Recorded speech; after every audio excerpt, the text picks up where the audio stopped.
Après avoir cité Lao Tse, Nietzsche, la parole est à M. le Premier ministre. Vous mettez la barre très haut ce soir. Bien, je voudrais, cher Philippe, mesdames, messieurs, vous remercier à toutes et à toutes de m'offrir l'opportunité de m'exprimer brièvement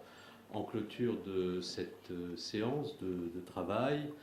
d'échange, de dialogue qui était consacrée finalement à la synthèse des travaux que vous avez conduits depuis des mois, dont vous m'avez souvent parlé, et qui sont destinés, ces travaux, à faire en sorte que les principes de respect, d'altérité puissent fonctionner quotidiennement sur Internet, dans l'espace numérique, et c'est un combat qui mérite absolument d'être mené. Je voudrais profiter de l'occasion que vous m'offrez de m'exprimer devant vous pour vous faire part d'une expérience et vous apporter un soutien total, entier et joyeux. Cette expérience, c'est celle que j'ai vécue lorsque j'étais ministre de l'Intérieur et que quotidiennement me remontaient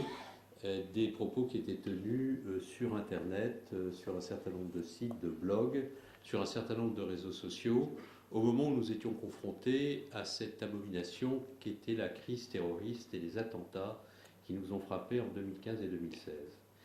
Et j'ai découvert à ce moment-là, à travers ces éléments qui me remontaient quotidiennement de la plateforme de la police judiciaire Pharos, mais également de mes services, à quel point la haine dans l'anonymat, c'est-à-dire dans l'impunité, s'était répandue, et à quel point notre vivre ensemble, ce qui nous permet de faire société, pouvait en souffrir. J'ai vu, au moment où nous étions confrontés à l'immense chagrin qu'affrontait le peuple français au moment des attentats, des propos antisémites abjects se déployer dans l'anonymat sur Internet. J'ai vu des appels à la haine contre les musulmans, développés par un certain nombre d'acteurs d'extrême droite. J'ai vu aussi des mises en cause de responsables politiques de la part de ces mêmes acteurs qui espéraient que le terrorisme aboutirait à la fracturation de la société française se répandre avec une facilité que je ne concevais pas, que je n'imaginais pas possible. Et à ce moment-là, il nous a fallu réagir très vite. Nous l'avons fait de multiples manières. D'abord, vous évoquiez tout à l'heure le fait qu'on n'était pas nécessairement en situation d'assumer publiquement des propos qui sont diffusés dans l'anonymat d'Internet. Je redoute que nous ayons dépassé ce stade. Et quand je vois la violence d'un certain nombre de propos politiques qui s'échangent entre responsables politiques dans une grande démocratie comme la nôtre,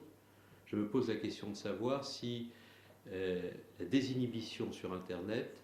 n'a pas conduit finalement à une banalisation de la violence politique dans l'espace public entre ceux qui exercent une responsabilité publique, et je m'en inquiète grandement. Et là où je me trouve désormais en retrait de la vie publique, voyant les choses avec recul, je ne peux pas ne pas m'inquiéter de voir un abaissement de la parole publique, une forme de confrontation de plus en plus violente dans l'espace public où la volonté d'atteindre l'autre par la mise en cause personnelle ou parfois même par l'insulte est devenue un exercice absolument banalisé. Et je me souviens que lorsque j'étais au Parlement, qu'à l'occasion des questions au gouvernement, qui sont toujours un exercice un peu tumultueux, il arrivait que je fusse interpellé de façon vive par l'opposition. La meilleure manière de réinstaurer du calme dans le débat était d'afficher un grand calme là où j'avais été mis en cause parfois de façon extrêmement vive. Et j'ai constaté qu'à chaque fois que vous respectez infiniment ceux qui s'adressent à vous, surtout lorsqu'ils ne pensent pas comme vous instaurez une forme de relation à l'autre qui permet à la démocratie de respirer autrement. Et donc il n'y a pas de vivre ensemble s'il n'y a pas d'altérité. Et il n'y a pas de vivre ensemble dans la société s'il n'y a pas d'altérité dans tous les champs de l'espace public, y compris dans l'espace politique. C'est la raison pour laquelle Respect Zone devrait inciter tous ceux qui portent une parole qui peut avoir un impact sur autrui à choisir les mots et à s'interdire par les mots de ne jamais chercher à atteindre l'autre, quoi qu'il pense, surtout lorsqu'il ne pense pas comme vous. Et donc, l'altérité, c'est la capacité de se mettre à la place d'autrui par un processus de bienveillance et de ce fait d'interdire de tenir à l'encontre d'autrui des propos que l'on n'aimerait pas que l'on tienne à son propre endroit, précisément parce que l'on a fait ce travail d'altérité. Sur Internet,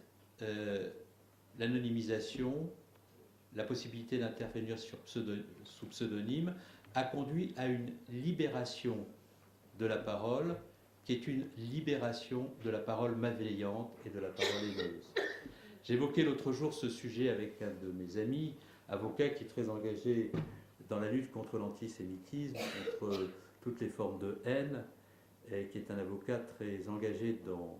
le combat pour les droits de l'homme, et auquel je faisais part de mon inquiétude de voir cette haine monter. Il a eu cette formule très juste que je vous répercute. Il m'a dit: ce n'est pas la haine qui monte.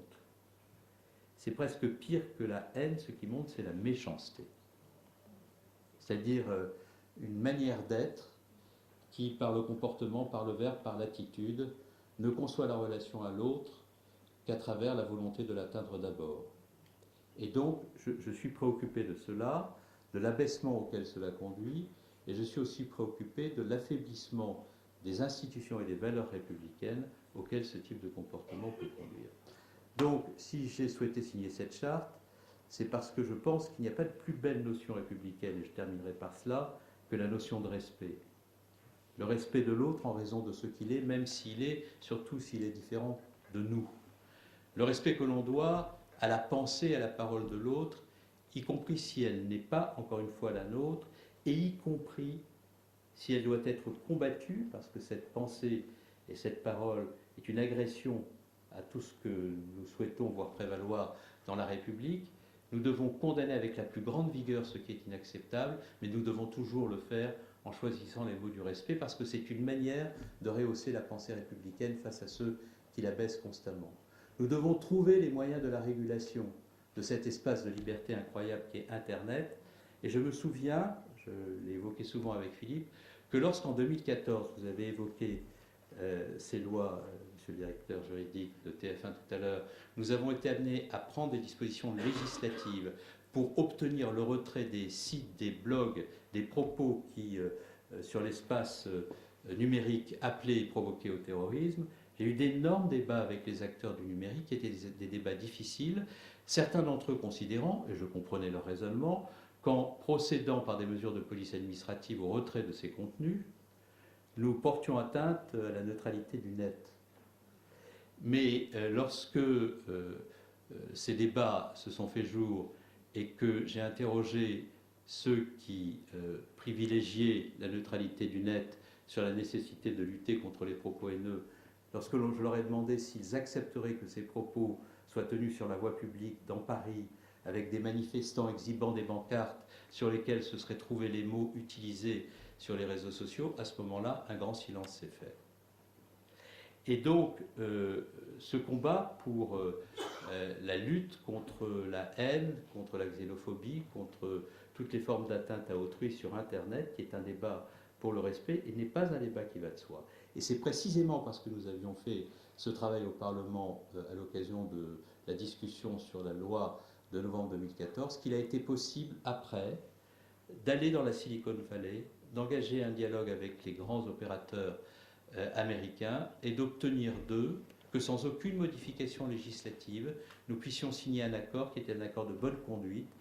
qui était un accord de droit souple et qui permettait, par un effort de conscience partagée, d'éviter que ce que nous avions vécu pendant les attentats, c'est-à-dire une flambée